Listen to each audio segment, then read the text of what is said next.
Assalamualaikum warahmatullahi wabarakatuh. Alhamdulillah segala puji hanya milik Allah Subhanahu wa taala.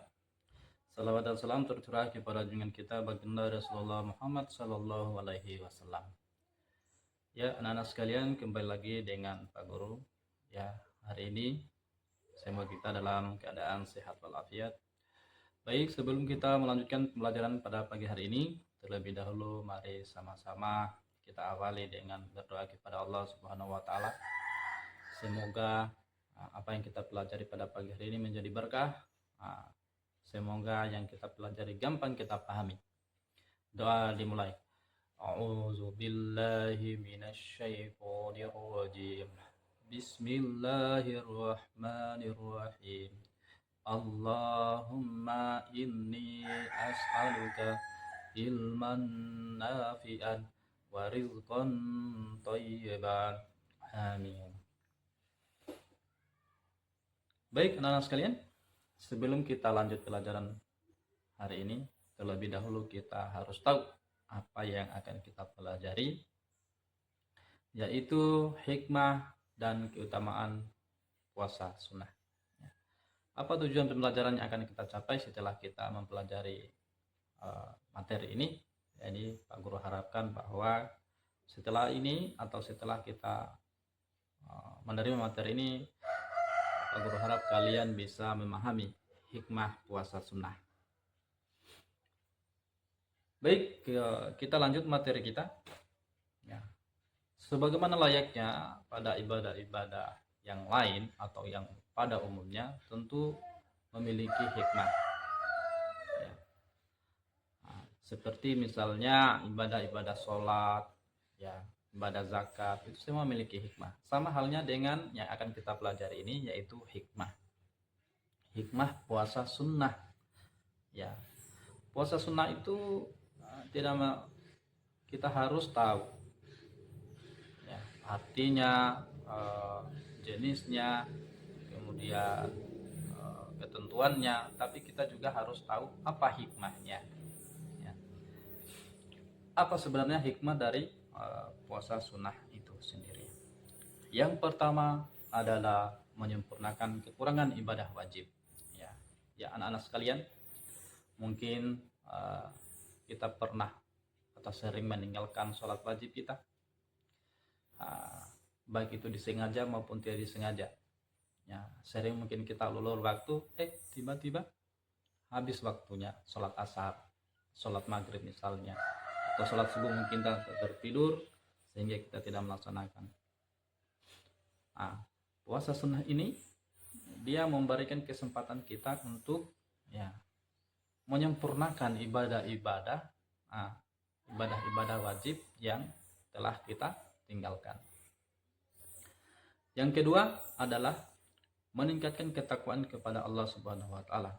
Jadi sudah barang tentu apabila kita melaksanakan puasa sunnah, yang penting niat kita itu untuk Allah, bukan niat karena yang lain, ya, supaya ini supaya itu, tentu ketakwaan kita itu akan bertambah, ya, atau kedekatan kita sama Allah itu ya akan semakin dekat. Yang ketiga, menjaga kesehatan dan kebugaran. Jadi hikmah yang ketiga itu adalah menjaga kesehatan dan kebugaran. Ya, kalau kita lihat orang-orang yang puasa itu memang kelihatan loyo, ya, tapi pada dasarnya dia itu sehat. Ya, bagaimana tidak? Karena rata-rata penyakit ini yang masuk dalam tubuh itu berasal dari makanan yang ditempatkan di perut. Ya, jadi kalau dalam ilmu kesehatan itu orang-orang yang puasa itu akan memiliki kekuatan. Ya, kenapa? Karena dalam tubuh kita itu ada banyak sel-sel atau bagian-bagian tubuh kita itu yang sudah mati. Ya. Yang mati tersebut itu kalau misalnya kita lakukan puasa, dia akan hancur dengan sendirinya dengan kita melakukan puasa. Kemudian yang keempat yaitu menumbuhkan kepedulian sosial.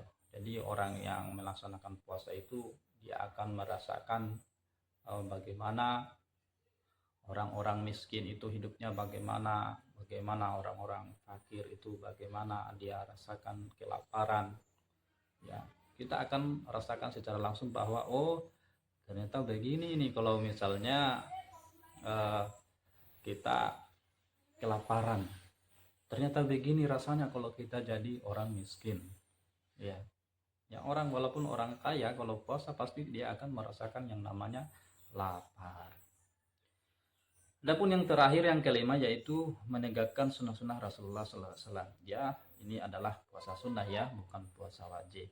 Jadi puasa sunnah itu adalah puasa yang hukumnya itu sunnah, tidak wajib.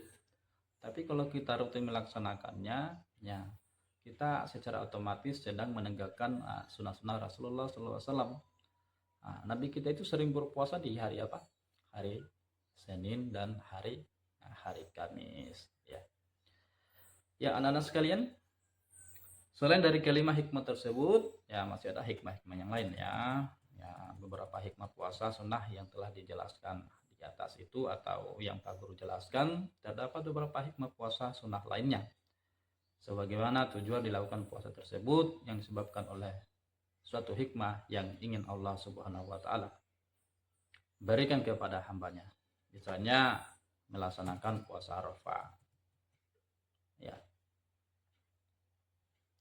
Yang dianjurkan oleh Rasulullah SAW dengan tujuan agar orang yang berpuasa memiliki sikap dengan rasa dan memikirkan orang-orang yang berada di padang Arafah. Mereka memenuhi panggilan Allah dan meminta ampun kepada Allah Subhanahu wa taala. Begitu pula dengan pelaksanaan puasa sunnah pada hari Asyura.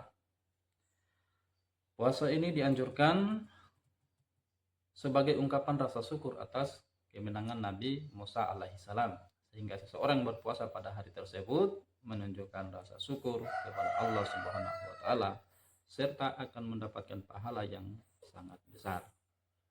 Ya, demikian apa yang Pak Guru ingin sampaikan ya sebagai kesimpulan bahwa hikmah dan keutamaan puasa itu tadi Pak Guru jelaskan ada berapa? Ada 5. Ada 5. Yang pertama adalah penyempurnaan kekurangan ibadah wajib.